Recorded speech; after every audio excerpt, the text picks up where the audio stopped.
Sorry, my phone died. It's nothing. I'm fine. These allegations are completely unfounded. The company was not aware of any wrongdoing. I love you. We hear anywhere from 10 to 200 lies a day, and we spent much of our history coming up with ways to detect them. From medieval torture devices to polygraphs, blood pressure and breathing monitors, voice stress analyzers, eye trackers, infrared brain scanners, and even the 400-pound electroencephalogram. But although such tools have worked under certain circumstances, most can be fooled with enough preparation, and none are considered reliable enough to even be admissible in court. But what if the problem is not with the techniques, but the underlying assumption that lying spurs physiological changes? What if we took a more direct approach, using communication science to analyze the lies themselves? On a psychological level, we lie partly to paint a better picture of ourselves, connecting our fantasies to the person we wish we were rather than the person we are. But while our brain is busy dreaming, it's letting plenty of signals slip by. Our conscious mind only controls about 5% of our cognitive function, including communication, while the other 95% occurs beyond our awareness. And according to the literature on reality monitoring, stories based on imagined experiences are qualitatively different from those based on real experiences. This suggests that creating a false story about a personal topic takes work and results in a different pattern of language use. A technology known as linguistic text analysis has helped to identify 4 such common patterns in the subconscious language of deception. First, liars reference themselves less when making deceptive statements. They write or talk more about others, often using the third person to distance and disassociate themselves from their lie. Which sounds more false? Absolutely no party took place at this house, or I didn't host a party here. Second, liars tend to be more negative, because on a subconscious level, they feel guilty about lying. For example, a liar might say something like, "Sorry, my stupid phone battery died. I hate that thing." Third, liars typically explain events in simple terms, since our brains struggle to build a complex lie. Judgment and evaluation are complex things for our brains to compute. As a U.S. president once famously insisted, "I did not have sexual relations with that woman."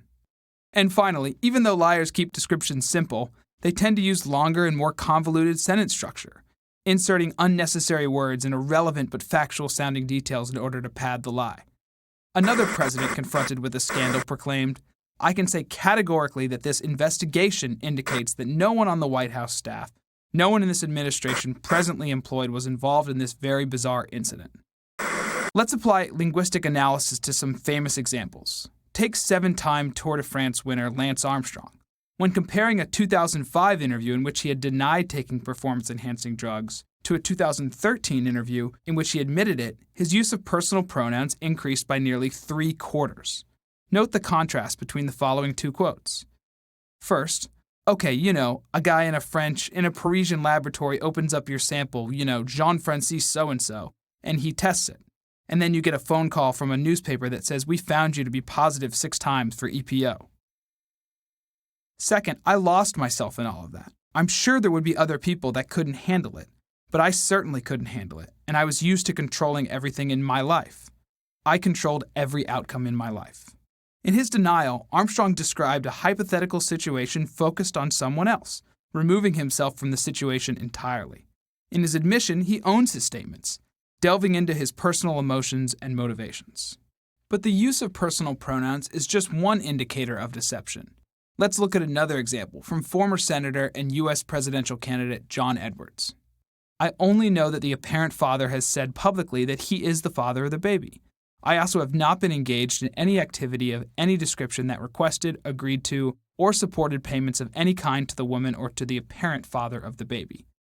Not only is that a pretty long-winded way to say, "the baby isn't mine," but Edwards never calls the other parties by name, instead saying, "that baby, the woman, and the apparent father."